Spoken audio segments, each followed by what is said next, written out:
গতদিন এখানে যে কালেকশনের ম্যাপটা দেখাচ্ছিলাম ইনস্টলমেন্ট কালেকশন, আশা করি ওটা বোঝা গিয়েছে। তো ওই অধ্যায় মানে ওই চ্যাপ্টারের পরে আমাদের যেটা আসে সেটা হলো কন্ট্রাক্ট।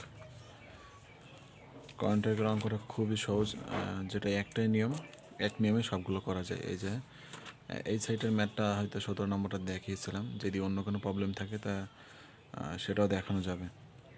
ঠিক আছে, তো আমি এই বইটা একটু অ্যানালাইসিস করতে চাচ্ছিলাম, যে ভিডিও করবো যখন দেখতে চাচ্ছিলাম যে আর কয়টা অধ্যায় আছে। এটা আমরা মেবি 4 নম্বর অধ্যায় দিয়ে রয়েছে। এই কন্ট্যাক্টের অঙ্ক আমি যে কোনো একটা আছে 2018 সালেরটা দেখাই দিব না, এটার পরে দেখি কোন অধ্যায় আছে। ঠিক আছে, তাহলে একটা সম্পূর্ণ আমরা অ্যানালাইসিস করতে পারবো যে কী দেখি অবস্থা। ও এরপরে যারা আছে, হ্যাঁ, অ্যাকাউন্টিং ফর লিজ। ঠিক আছে, তো লিজের যে অঙ্কগুলো মানে ইজারা হিসাবে যে অঙ্কগুলো, এটা দুই ধরনের অঙ্ক আছে এর ভিতরে। একটা হলো লেজার, একটা হলো লিজি। তো লেজার আর লিজি এটা ওইটা 3 অধ্যায় ছিল, এটা 4 অধ্যায়। এই অঙ্কগুলো এটা খুবই টিপিক্যাল হয়, মানে অনেক কঠিন হয় এই অঙ্কগুলো, মনে রাখা অনেকটা ব্যাপার স্যাপার আছে। এখানে দুই ধরনের জাবেদা হয়।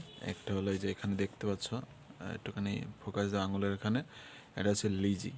ঠিক আছে, লিজির হিসাব। আর একটা আছে লেজার, মানে যে আর কি ভাড়া দেয় আর কি, মানে হিসাব আমি দেখিয়ে দেবো, কোনো প্রবলেম নেই। এ ম্যাথ অবশ্যই এটা পাবা।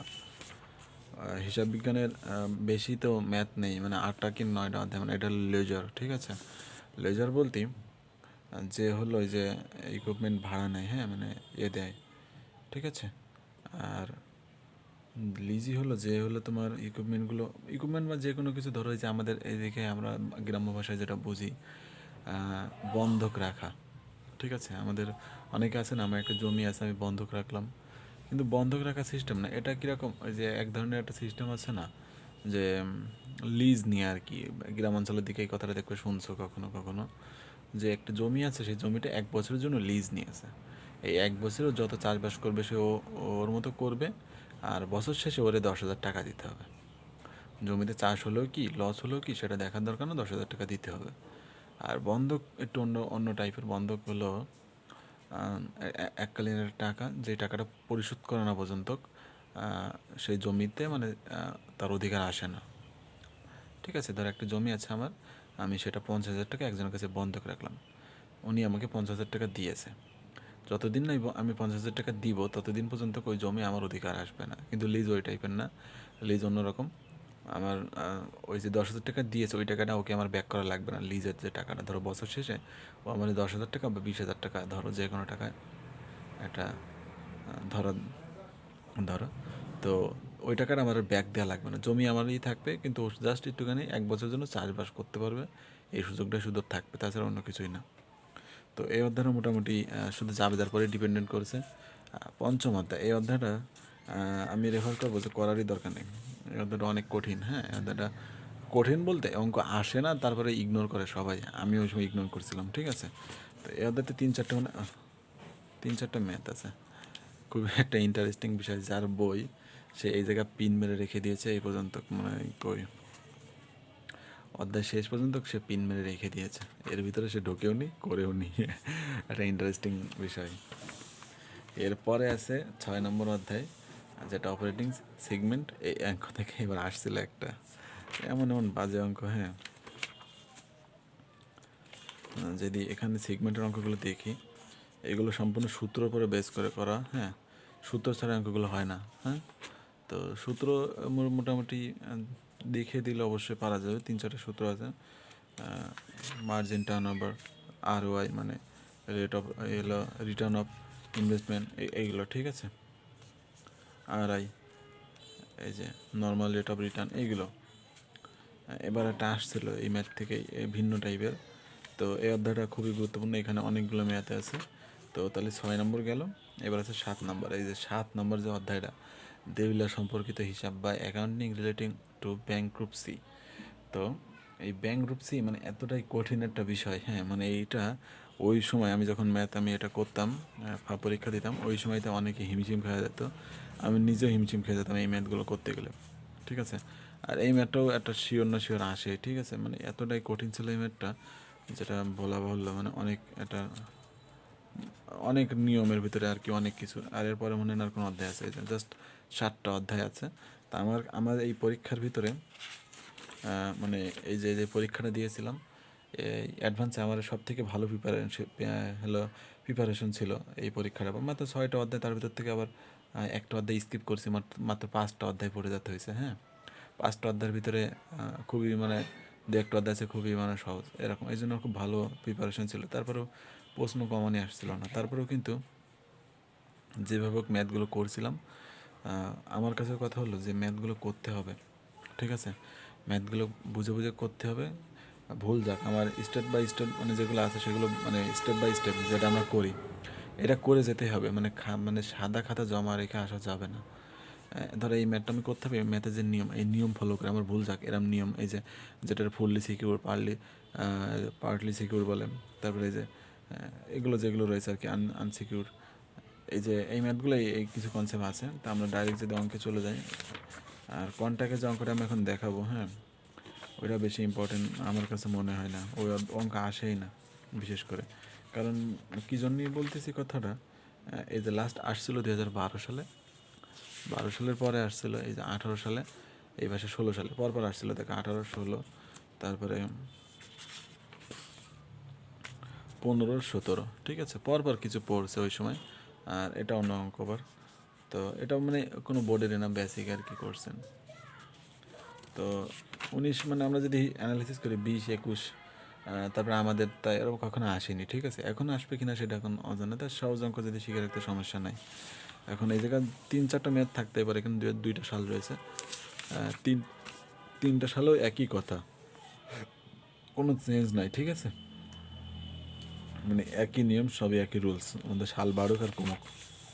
আর এই অঙ্ক করতে গেলে সব থেকে বড় আমাদের ছকটা মনে রাখতে হবে। ছক মনে রাখতে পারলে আমাদের অঙ্ক কখনো আমরা করতে পারবো না। তো আমরা অঙ্কটাই, মূল অঙ্কে আমরা একটু দেখি কী বলছে অঙ্কটা, তারপরে আমরা একটা করে বিশ্লেষণ করি। তো এখানে 21 নম্বর 351 পেজের যে অঙ্কটা, এই একটা অঙ্কতেই আমি বলবো যে এই যে বাদ বাকি যে অঙ্কগুলো আছে, এই পাশে 20 আছে, ওই পাশে 22, 23, 24 যতগুলো আছে এই কন্ট্রাক্টের অঙ্ক, সেগুলো করে নিতে হবে। তো মূলত কন্ট্রাক্ট জিনিসটা কি আমরা এটা একটুখানি বোঝার চেষ্টা করি। কন্ট্রাক্ট মূলত আমার মানে ভয়েস হতে একটু অন্যরকম লাগতে পারে, আমার অনেক ঠান্ডা লাগছে, তো ওইগুলো ইগনোর করে আমরা ম্যাথ দেখতে হবে ভালোভাবে। তারপর আমি মাত্র ঘুম থেকে উঠে আর কি ভিডিও বানাচ্ছি, যা সারাদিন ভিডিও বানানো হয়নি, ব্যস্ত মানে সকালবেলা সময় পাইনি, তো ভাবছি এখন বাইরের দিকে যাওয়ার আগে একটা ভিডিও বানাই, তারপরে আপলোড করে দিয়ে তারপরে যাই। তো এই জন্য এখন বানানোর জন্য ভয়েসটা অন্যরকম লাগতে পারে। তো শুরুতে যেটা আমি বলতেছি, কন্ট্রাক্ট মানে কি, আমরা একটা পরিচিত আছে একটা শব্দের সাথে, যেটা হলো কন্ট্রাক্টর, ঠিক আছে, বলে কন্ট্রাক্টর, তাই না? তো কন্ট্রাক্টর কারা? যারা ওই যে বিভিন্ন জিনিসের কন্ট্রাক্ট নেই, তাই না? এমনি অনেক কন্ট্রাক্টর আছে, যারা টাইলসের কন্ট্রাক্টর, রাজমিস্ত্রির কন্ট্রাক্টর, তারপরে কনস্ট্রাকশনের কন্ট্রাক্টর, অনেক কন্ট্রাক্টর আছে, ঠিক আছে, রাস্তাঘাট করেছে কন্ট্রাক্টর, এরকম অনেক কন্ট্রাক্টর আছে। তো আমাদের একটা বিল্ডিং করব, তো এই বিল্ডিংয়ের একজনকে আমরা কন্ট্রাক্ট দিব যে তুমি বিল্ডিংটা করে দিবা, কত টাকা নিবা, এরকম কন্ট্রাক্ট। তো এটাও সেম, যে আমি কাজ নিব, একটা অ্যাপয়েন্টমেন্ট হোক, বিল্ডিং হোক, যাই বলে যাই হবে, ঠিক আছে, সেটার কাজ নিব। এখন আমাদের খরচ বের করতে হবে, সেখান থেকে কত টাকা আমরা কালেকশন করছি, কত টাকার কাজ এখনও বাকি আছে, কতদিন সময় লাগবে আমাদের কাজটা শেষ হতে, তারপরে আমরা কতটুকু লাভ করতে পারবো, এরকম এই রিলেটেড অঙ্ক আর কি, ঠিক আছে, কন্ট্রাক্ট আর কি। কন্ট্রাক্টররা কিন্তু এরকমই করে, ঠিক আছে, ওরা একটা হিসেব করে। তোরা আমার একটা ঘর আছে, আমি বলবো যে আমাদের ঘরে ছাদ দিয়ে দেবো, হ্যাঁ, ছাদ দিব, কত টাকা কন্ট্রাক্টে করবো, ও বললো 2 লাখ টাকা, তো আমি 2 লাখ টাকা দিয়ে দেবো। বাদ বাকি কিন্তু ওর যে সিমেন্ট, তারপরে রড, বালু, এগুলো সব কিন্তু ওর মতো কিনে তারপরে ও ছাদ দিয়ে দেবে। ওর যা মানে মজুরি আছে, জোন খরচ যেটার বলে বাংলায়, ওগুলো কিন্তু ওর মতো করে ওর লাভটা কিন্তু ওর থেকে বের করে নিবে। তো এই কন্ট্রাক্টটাও সেম, ওই কন্ট্রাক্টই। তো অঙ্ক জানার আগে অঙ্ক বুঝতে হবে, মানে দেখার আগে অঙ্ক করতে যাবে এবং বুঝতে হবে যে কোন রিলেটেডের অঙ্ক আর কীভাবে আর কি সেটা আমাদের সামনে আসছে। তো আমরা 21 নম্বর প্রবলেম থেকে আমরা শুরু করবো আপাতত। এখানে আমাদের যে ম্যাথটার কথা বলেছে, এখানে বলেছে on March 1, 2016 sunflower company entered into contract to building an apartment building। মানে এই যে সানফ্লাওয়ার কোম্পানি, এরা একটা কন্ট্রাক্ট নিয়েছে একটা বিল্ডিংয়ের জন্য, অ্যাপার্টমেন্ট বিল্ডিং, ঠিক আছে। It is estimate. এই যে ইস্টিমেট কথাটা আমার একটুখানি মনে রাখতে হবে বারবার। ইস্টিমেটের অনেক কাজ আছে অঙ্কে। ইস্টিমেট মানে কিন্তু ধারণা করা, হ্যাঁ, এটা কিন্তু বাস্তব না। ধরো আমি ধারণা করতেছি, আমি আমি ধারণা করতেছি যে আমি ভবিষ্যতে একটা সুন্দরী বউ পাবো। তো এটাই হলো ইস্টিমেট, ঠিক আছে, মানে ধারণা করা বা কল্পনা করা, যা কখনোই পসিবল না। মানে আমার কথা বললাম, একটা মোটামুটি ধারণা রাখা, হ্যাঁ, যে হ্যাঁ আমি ধারণা করতেছি যে আমার এই ব্যবসায় এই এতদিন পর আমার লাভ হবে, এতদিন লাভ হবে। বা ধরো আমার এই একটা ঘরে ছাদ দিব, এই ঘরে তো আসলে কাজ না করার মানে না করে তো বোঝা যাবে না যে টোটাল কস্টটা কত, কিন্তু একটা ধারণা করতেছে যে হ্যাঁ, এই ছাদ দিকে অনেক মিস্ত্রি আছে না, ধরো এই একটা এই দেখে এরিয়া দেখে বলে দেয় যে হ্যাঁ এত টাকা মতো খরচ হতে পারে, তো এরাও সেই ইস্টিমেট করতেছে। হ্যাঁ, ওটা কিন্তু বাস্তবে না, এটা মনে রাখতে হবে। ইস্টিমেটেড মানে বাস্তবে না, ফুললে ওঠে না, এটা সম্পূর্ণ ধারণার পরে। তো এই যে estimate that that building will cost, এই যে উইল কস্ট টাকা 20 লাখ। এই যে তারা ধারণা করতেছে যে বিল্ডিংটা তৈরি করতে 20 লাখ টাকা খরচ হবে, হ্যাঁ, and will take 2 years to complete, এবং 2 বছর লাগবে বিল্ডিংটা কমপ্লিট করতে। এই যে ইস্টিমেটেড মানে ধারণা করতেছে তারা ওই বিল্ডিংটা টোটাল খরচ হবে, করে দেবে, টোটাল খরচ হবে 20 লাখ টাকা এবং 2 বছর সময় লাগবে। তা কন্ট্রাক্ট প্রাইস টাকা 30 লাখ টাকা, তারা 30 লাখ টাকা কন্ট্রাক্ট করেছে। মানে তারা খরচ হচ্ছে 20 লাখ টাকা, আর তাদের লাভ টাভ রেখে 30 লাখ টাকা তারা কন্ট্রাক্ট মানে প্রাইস বলেছে। The information of the value parties of the construction period, তারা যে এই কনস্ট্রাকশন পিরিয়ডের এটা রয়েছে যে তারা 2 বছর যে কাজটা করবে, তাদের প্রথম বছরে কতটুকু কাজ করেছিল, কতটুকু লাভ করেছিল, পরের বছর কতটুকু কাজ করবে, কতটুকু লাভ ছিল, সেটা আমাদের এখানে দেওয়া রয়েছে। প্রথমে রয়েছে কস্ট টু ডেট, মানে আমাদের আজকের তারিখে আমাদের টোটাল কত টাকা আমরা কস্ট করেছি, ঠিক আছে। 16 সালে করছিলাম, মানে বছর ধর আমার 2 বছর শেষ 17 সালে, 16 সালে যদি কাজ শুরু করে 17 সালে যে আমাদের কাজ শেষ হয়ে যাবে। তো এই যে 15,60,000 টাকা তারা কাজ করছিল, কস্ট টু ডেট মানে এতদিন এতটুকু কাজ সে করে ফেলেছে, এটা হলো করে ফেলেছে। আর 21 সালে এসে 21 লাখ, তার মানে এই যে 15,60,000 তার সাথে 21 বাদ দিলে যতটুকু কাজ আর কি হয়, সেটা কত হয়, 5 আর এদিকে 40, তার মানে 5,40,000, 5,40,000 টাকার কাজ এই 17 সালে এসে করেছে। মানে এটা যোগ করে হয়েছে কিন্তু 21 লাখ, 21 লাখ আলাদাভাবে না। 5,40,000 টাকার কাজ ও 17 সালে এসে করেছে, হ্যাঁ, 17 সালে এসে করেছে 5,40,000 টাকার কাজ। ওকে, তো ওই যে এর সাথে 5,40,000 যোগ হয়ে 21 লাখ হয়েছে, টোটাল 21 লাখের তার কাজ হয়েছে, মানে সে করেছে। আর আমরা এখানে দেখছিলাম যে 20 লাখ টাকা সে ধারণা করছিল, কিন্তু 21 লাখ টাকা খরচ হয়ে গেছে, 1 লাখ টাকা বেশি। তো তারপরে estimate to the cost complete, পরেরটা বলেছে estimate to the cost complete, এটা হলো আমাদের এই যে 16 সালের জন্য, যেটা আমাদের ধারণা করতেছিল যে 16 সালে এতটুকু কাজ করে, পরে আমাদের ধারণা করছিল যে 3,90,000 টাকা আমাদের বাদ বাকি আর খরচ হলেই বিল্ডিংটা হয়ে যাবে, এটা আমাদের ধারণা করছিল। এস্টিমেট কস্ট টু কমপ্লিট মানে আমাদের কাজটা শেষ হতে এই যে 3,90,000 আমাদের খরচ হতো, এটা আশা করছিল ও, ঠিক আছে। তারপরে প্রোগ্রেস বিল্ডিং টু ডেট, আমাদের বিল্ডিং এই যে 16 সালে আমরা যে ভাবছিলাম যে 20 লাখ, কিন্তু আমাদের হয়ে গেলো 21 লাখ, আমাদের প্রোগ্রেস ডেট হয়ে গেলো কত, 21 লাখ। আর আমাদের তো কন্ট্রাক্ট প্রাইস দেওয়াই ছিল 30 লাখ, তাই যে 21, 30, মানে এটা আমাদের লাভের হিসাব কিছুটা। এবার ক্যাশ কালেকশন টু ডেট, ঠিক আছে, ক্যাশ কালেকশন টু ডেট, এই যে 19,50,000 টাকা কালেকশন করছিল 2016 সালে, আর বাদ বাকি 27,50,000 কালেকশন করেছে 17 সালে। এখনও কিন্তু 30 লাখ কালেকশন নেই, এখনও প্রায় 2.5 লাখ টাকা এখন আমরা পাবো, ঠিক আছে। এই যেখান থেকে 30 লাখ টাকা আমাদের কন্ট্রাক্ট প্রাইস, 30 লাখ টাকা তো কালেকশন করতে হবে। তো 17 সালে যে ও 2.5 লাখ টাকা এখনও বাকি রয়েছে, 27,50,000 টোটাল কালেকশন করতে পেরেছে। আর আশা করি এই অঙ্কের সাধারণত এই একটা নাম টেবিল, যেটারে বলে হলো ক্যালকুলেশন টু প্রফিট রিয়ালাইজড বলে, যেটারে হ্যাঁ গ্রস প্রফিট রিয়ালাইজ বা রিকগস প্রোনাউন্সিয়েশনে এত প্রবলেম, রিকগনাইজড, ঠিক আছে, এই দুইটা বলবে সবসময়। তো জাবেদা সবগুলো সেম, আমাদের এই ঘরটাকে মনে রাখতে হবে। তো আগে দেখি আমাদের ঘরের কথা কি বলছে, ঘরটা অবশ্যই মনে রাখতে হবে যে এই ঘরগুলো এইভাবে ছাড়া করা যাবে না। তো এটা আমাদের রিকগনাইজড টেবিল, এই যে টেবিলের প্রথমে এই পাশে যেটা আছে সেটা হলো অ্যাকাউন্ট টাইটেলস, আর এই পাশে 2016 2টা টাকা, এই পাশে 17 2টা টাকা, দুইটা করে টাকা আমাদের দুই পাশে দেওয়া রয়েছে। তাহলে টোটাল ঘর হচ্ছে একটা, আর মাঝখানে দুইটা করে 4টা, ঠিক আছে। 16 সালের 2টা, 17 সালের 2টা, যদি আরও একটা সাল থাকতো 18 সাল, তাহলে ওখানে 2টা টাকার ঘর হতো। প্রথমে আমাদের এখান থেকে দেখতে হবে কন্ট্রাক্ট প্রাইসটা কত ছিল। কন্ট্রাক্ট প্রাইস আমাদের 30 লাখ টাকা ছিল, ওইটা আমাদের শুরুতে লিখে দিতে হবে। কন্ট্রাক্ট প্রাইস 30 লাখ, 30 লাখ লাস্টের কলমে। মানে এই যে ফার্স্টের কলাম, এটা লাস্টের কলাম, এর ফার্স্টের কলাম, এটা লাস্টের কলাম, তার মানে লাস্টের কলামে 30 লাখ করে লিখে দিতে হবে। এইবার কস্ট, আমাদের যত কস্ট হয়েছে সেটা আমরা বাদ দিব। আমরা মেন কথা প্রফিট রিয়েলাইজ করবো বা রিকগনাইজ করবো, ঠিক আছে, মানে প্রফিটগুলো দেখবো যে কত হয়েছে, ঠিক আছে।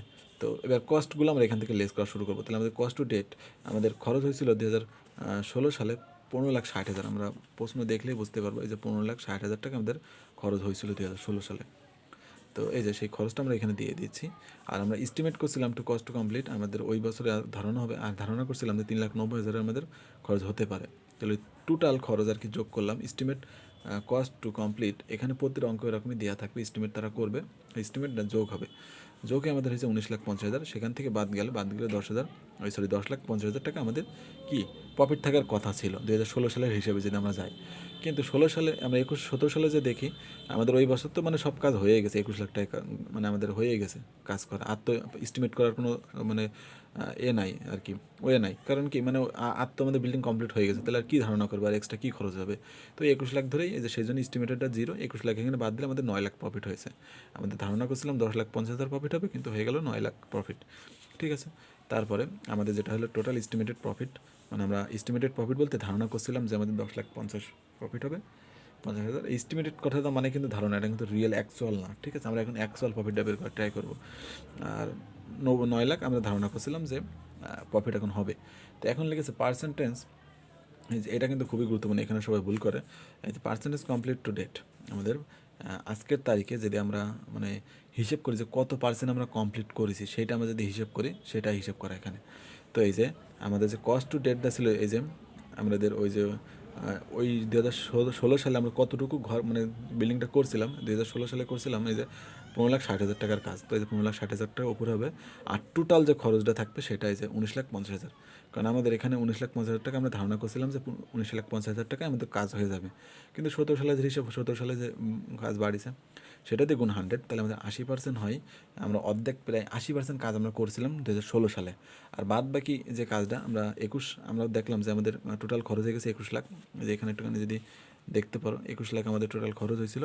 তো এই যে 21 লাখ, আর আমাদের এস্টিমেটেড খরচ তো এখন 21 লাখই, তাই না, ওর কোনো চেঞ্জ নাই। তো 21 লাখ ভাগ 21 লাখ, 21 লাখ ভাগ 21 লাখ যেতে দিই আর গুণ 100। এই গুণ 100টাকে বলতে পার্সেন্টেজের কারণে, এই পার্সেন্টেজের কারণে গুণ 100। এই যে এটা পুরো হ্যাঁ 100%, এই এক করলে 100-এর সাথে 100%, আর এটা 80% হয়। তার মানে এই 17 সালে তো 100% কাজ হয়ে গেছে, আর 16 সালে সে 80% কাজ করছিল। তাহলে 80% সে প্রফিট 16 সালে পাবে, আর 100% প্রফিট এই 17 সালে পাবে, তাই না। কারণ যে কাজটা সে করেনি সেই কাজের প্রফিট তো সে পাবে না, তাই না। এটা হলো মেন। তো আমি আরেকবার বলতেছি, এই যে পার্সেন্টেজ কমপ্লিট টু ডেট, এই যে কমপ্লিট টু ডেট মানে ওই পর্যন্ত সে যতটুকু কাজ করেছে সেই ততটুকুর প্রফিটও পাবে। তাহলে ওই পর্যন্ত কাজ করেছিল 15,60,000 টাকার, আর ও ধারণা করছিল যে 19,50,000 টাকা বিল্ডিং হয়ে যাবে। এই ধারণাটার উপরেই আমাদের পার্সেন্টেজ আর কি।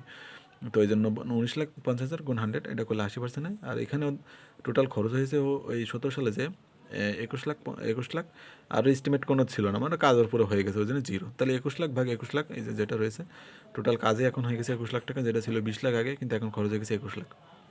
তো এই যে 21 গুণ এটা করলে 100%, তাহলে মানে এই 17 সালে 100% সে প্রফিট পাচ্ছে, মানে কাজ হয়ে গেছে বলে। আর এখানে 80% প্রফিট সে পাবে। তাহলে এখন এই যে 10,50,000 যদি আমরা 80% করি, সেটা হয় 8,40,000। 8,40,000 প্রফিট হলবে কিসের, 2016 সালের, হ্যাঁ, প্রথম বছরে সে 8,40,000 টাকার কি প্রফিট পাইতো আর কি, মানে সে করছিল। আর এই যে less gross profit recognised in previous year, এই যে প্রিভিয়াস ইয়ার বলতে গত বছর, মানে আগের বছরের। তো আমাদের তো 16 সালে আমাদের সেই বিল্ডিংয়ের কাজ শুরু করছে, আগের বছরের কোনো হিসাব নাই, এই জন্য এখানে লেস হওয়ার কোনো সুযোগই নাই, 0। তো 2016 সালের ওর প্রফিট ছিল 8,40,000। ও এই যে gross profit recognised in current years, মানে এই বছরে তার প্রফিট এখন 8,40,000, ঠিক আছে। এবার 17 সালে যদি আমরা যাই, 17 সালে আমাদের 100%, 9 লাখে 100% করলে 9 লাখই থাকে আমাদের এইখানে। এবার যে বলছিলাম যে এখান থেকে যে লেসটা যাচ্ছে, এই যে গ্রস প্রফিট, এই যে gross profit recognised in previous year, যে গত বছরের যে প্রফিট ওটা তো অলরেডি নিয়ে নিয়েছে, এই টাকাটা তো সে নিয়ে নিয়েছে, হ্যাঁ। তাহলে তো এই বছরে তো সেই টাকা তার পাবে না, দাবি করতে পারবে না। তাহলে ওই টাকাটা এখান থেকে বাদ দিয়ে দিতে হবে, দিলে বাদ বাকি 60,000 টাকা সে দাবি করতে পারবে এখন, যে 60,000 টাকা এখন তার প্রফিট আছে এখান থেকে। দ্বিতীয় বছরে আর কি 60,000 টাকার, প্রথম বছরে 8,40,000 টাকা সে প্রফিট করছিল। তো প্রথম বছরের প্রফিট এখান থেকে বাদ হয়ে যায়, কারণ এই যে 9 লাখ টাকার ভিতরে এই বছরের প্রফিটও রয়েছে। টোটাল তার প্রফিট হচ্ছে 9 লাখ, তার আগে 8,40,000 টাকা সে নিয়ে নিয়েছে, তাহলে বাদ বাকি 60,000 টাকা সে 17 সালে পাবে।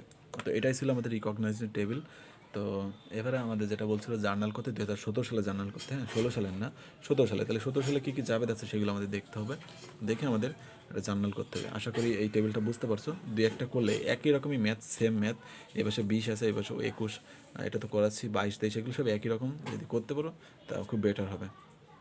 আর এই যে পার্সেন্টেজ অফ কমপ্লিট, এই যে যেটা দেখালাম, এই যে এটা একটুখানি বুঝে বুঝে যদি করতে পারো, মেন কথা আমাদের যে ওই কস্টটা যেটা করবো ওইটাতে ভাগ হবে আমাদের এস্টিমেট যে খরচ, এটা গুণ 100, এটাও সেম, এটার সাথে ভাগ হবে এটা দিয়ে গুণ 100, ঠিক আছে। এই যে এটার সাথে এই যে 19 লাখ, এটা এই মানে এস্টিমেট কস্ট, ঠিক আছে, যেটার বলা হচ্ছে। ওকে, তো আমরা জাবেদা দেখি কি বলছে। তো এই টেবিল যদি জানা না থাকে, হ্যাঁ এই টেবিল যদি জানা না থাকে তাহলে কিন্তু জাবেদা করাই যাবে না, জাবেদা ভুল হয়ে যাবে যদি এই টেবিল আমরা না করতে পারি শুরুতে। তো টেবিল আমাদের আগে শুরুতে করতে হবে, করার পরে তারপরে যে জাবেদা করতে হবে। তো আমাদের জাবেদা যেটা বলছে, প্রথমে যেটা আমরা দেখি, হ্যাঁ মানে টেবিল তো আমাদের আশা করি বুঝতে পারছো। তো আমাদের জার্নাল করতে বলেছি 2017 সালের, আমাদের 2017 সালের জার্নালই আমরা করবো, 16 সালের জার্নাল কিন্তু করলে ভুল হয়ে যাবে। হ্যাঁ, এটা 2017 সালের জার্নাল। তো আমাদের প্রথমে এই কিছু কিছু জাবেদাগুলো ফিক্সড, এই জাবেদাটা ফিক্সড, তারপরে এই সবগুলোই ফিক্সড আর কি, 17 সাল বলুক, সবগুলোই ফিক্সড, হ্যাঁ মানে জাবেদাগুলো সবগুলো ফিক্সড, এটা সব ফিক্সড। এই জাবেদাটা দেওয়া লাগে না, এই জাবেদাটা বাদ, এটা দেওয়া লাগে না, কিন্তু দিলে কোনো প্রবলেম নাই, ঠিক আছে। তো এই যে আমাদের যে জাবেদাটার কথা বলছে, আমরা শুরুতে আমাদের যেটা হলো কন্ট্রাক্ট ইন প্রসেস বা কনস্ট্রাকশন ইন প্রসেস, ঠিক আছে। এটার মানে আমাদের কাজ এখন 2017 সালে আমরা যে কাজে হাত দিচ্ছিলাম তখন কিন্তু আমাদের কাজ অলরেডি বাকি ছিল। এই যে আমরা এই টোটাল আমরা যে কাজটা আমরা এই এতে করছি, আমরা এটা ছিল কিন্তু 2016 সালের, এই যে 15,60,000, এটা হলো 21 লাখ হলো এই আমাদের খরচ 17 সালে। তাহলে আমরা কতটুকু কাজ আমরা করেছি সেটা এখন হিসেব রাখতে হবে। তাহলে কনস্ট্রাকশন ইন প্রসেস এটা থেকে এটা বাদ দিলে 5,40,000, মানে 5,40,000 টাকার কাজ আমরা 17 সালে করছিলাম, ঠিক আছে। আর 15 সালেটা যদি করতাম, 16 সালেটা যদি করতাম তাহলে কিন্তু ডাইরেক্ট এটাই হয়ে যেত, কারণ আমাদের তো আর এটাই শুরুতে, বছরের শুরুতে এই কাজটাই করেছি, এক্সট্রা কোনো আর কাজ করিনি। আর এই যে পরেরটা হবে ক্রেডিট হবে ম্যাটেরিয়ালস ক্যাশ পেয়েবল ইটিসি, মানে আমাদের যেগুলো লাগে আর কি, ম্যাটেরিয়ালস লাগে একটা বিল্ডিং করতে, ক্যাশ লাগে, আর পেয়েবল মানে দেনাদার পাওনাদার, এগুলো একটু লাগে। প্রথমে মনে রাখতে হবে কনস্ট্রাকশন ইন প্রসেস, এটা সব জায়গায় একই রকম যাবে। আমি যদি এই পাশে একটা বই দেখাই, এই জাবেদাগুলো আমি বলছি কিন্তু ফিক্সড, ঠিক আছে। এই যে এখানেও দেখবা শুরুতে আমাদের যেটা বলবে কনস্ট্রাকশন ইন প্রসেস, আমাদের যে টাকাটা যে বছরটা বলবে সেই বছরটা শুধু বের করতে হবে, তাহলে এখানে ওই বছরটা বের করা, বাদ বাকি ম্যাটেরিয়ালস ক্যাশ পেয়েবল এটা ইটিসি এটা লিখে দিলেই হয়ে গেল। তো এখানে আমাদের 17 সালে বলার কারণে আমাদের এই 17 সাল মানে 16 সালের টাকাটা বাদ দিয়ে দিলাম, তো শুধু 17 সালের টাকাটা রাখলাম 5,40,000। তো এই টাকাটা আমাদের তাহলে কী হলো, কনস্ট্রাকশন ইন প্রসেস হলো 5,40,000 ডেবিট, আর ম্যাটেরিয়ালস ক্যাশ পেয়েবল ইটিসি সেটা হলো ক্রেডিট, ঠিক আছে। তারপরে আমাদের যে এবার আসবে আমাদের টাকা কালেকশন করা, হ্যাঁ আমাদের 16-17 সালে কতটুকু টাকা আমরা কালেকশন করতে পারবো। তো আমরা যে দেখি,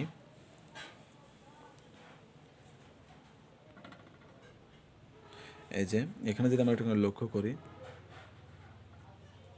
এখানে যদি আমরা একটু লক্ষ্য করি যে আমাদের এই যে প্রোগ্রেস বিলিং আর কি, যেটা বিল করতে হবে আমাদের, বিলিং টু ডেট আমরা বিল করছিলাম 30 লাখ টাকা, হ্যাঁ মানে 17 সালে, আর আগে করছিলাম 21 লাখ টাকা। তাহলে আমরা এই বছর বিল করলাম কত, তাহলে 30 থেকে 21 বাদ দিলে 9 লাখ টাকা আমরা টোটাল বিল করছি, তাই না, এই বছরে বিল আর কি। এটা আমরা এখন টাকা হাতে পাইনি, কিন্তু এটা বিল করছি জাস্ট, এখন হাতে পাইনি। তো এই যে আমাদের অ্যাকাউন্ট রিসিভেবল, আমরা যাতে হাতে পাইনি টাকা আমাদের এখনো বাকিতে রয়েছে, তাহলে কি সেটা অবশ্যই অ্যাকাউন্ট রিসিভেবল থাকবে। তাহলে যে অ্যাকাউন্ট রিসিভেবল 30 লাখ থেকে 21 লাখ বাদ দিয়ে আমাদের যে 9 লাখ টাকা, মানে 17 সালেরটাই টাকা আসবে, এখানে এক্সট্রা কোনো বছরে টাকা আসবে না। তো অ্যাকাউন্ট রিসিভেবল ডেবিট, আর billing in construction in process আমাদের এই যেটা আসবে না, যে এই কনস্ট্রাকশন ইন প্রসেস সেটা হলো বিলিং। এখানে ডাইরেক্ট যদি বিলিং দেওয়া হয়, মানে বিল করেছি আমরা, আমাদের একটা কাজ করবো সেটা বিল দেবো না, যে আমরা এই কাজটা করছি বিল দেবো।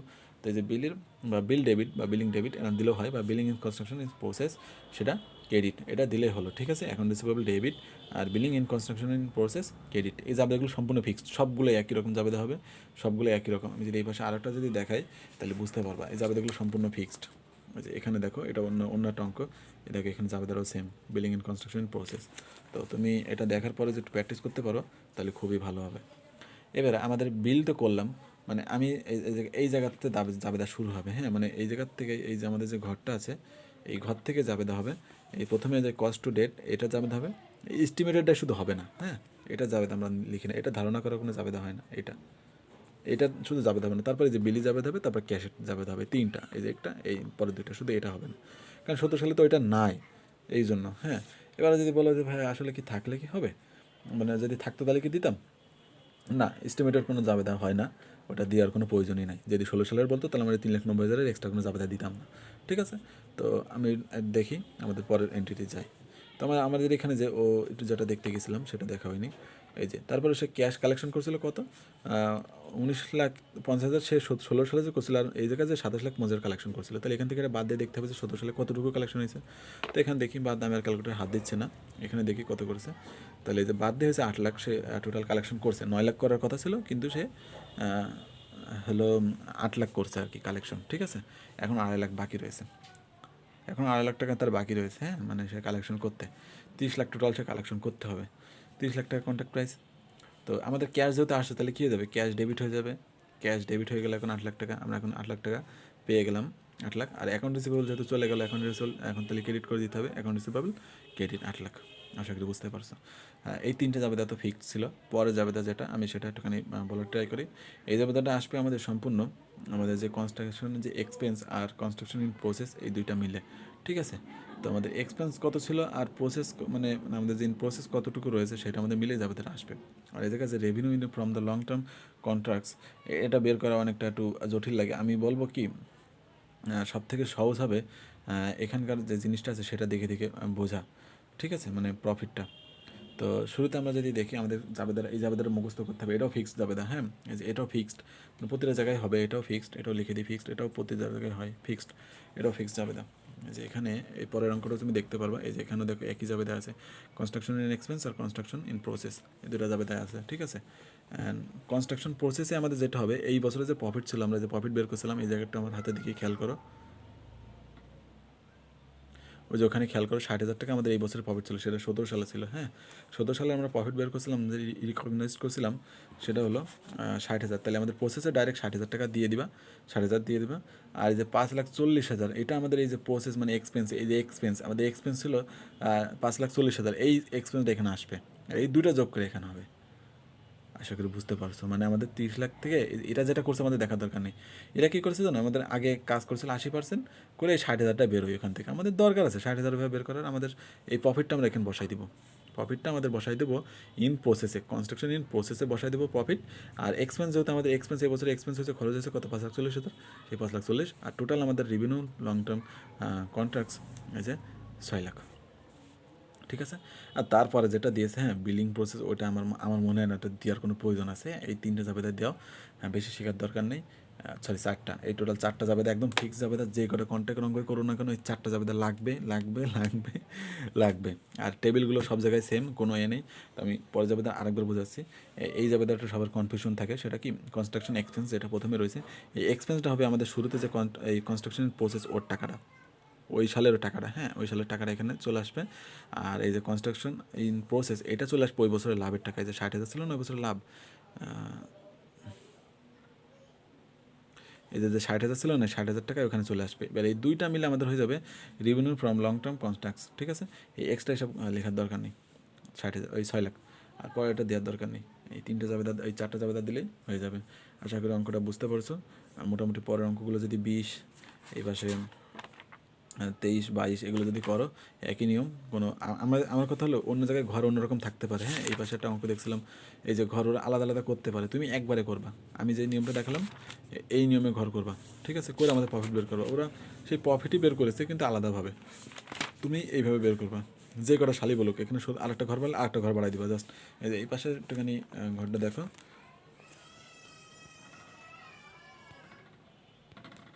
এখানে 3টার কথা বলছে, জাস্ট ওই একই, কিন্তু ওই প্রফিট এক একজনের তো এক একজন হবে, আর এই পার্সেন্টেজটা বের করবে এক একজনের তো এক এক রকমভাবে। ঠিক আছে, তো আশা করি বুঝতে পারছো, অঙ্কগুলো একটু ট্রাই করলে হয়ে যাবে। তো আজকে এই পর্যন্তই। আর এই অধ্যায় তো মোটামুটি শেষ, আমি এই অধ্যায় তার কোনো ক্লাস নিতে চাচ্ছি না, ফোন আসছে। হ্যাঁ, তো আমি ফোন ধরতেছি আর ক্লাসটা শেষ করে দিলাম, পরে যা কথা পরে বলবা না।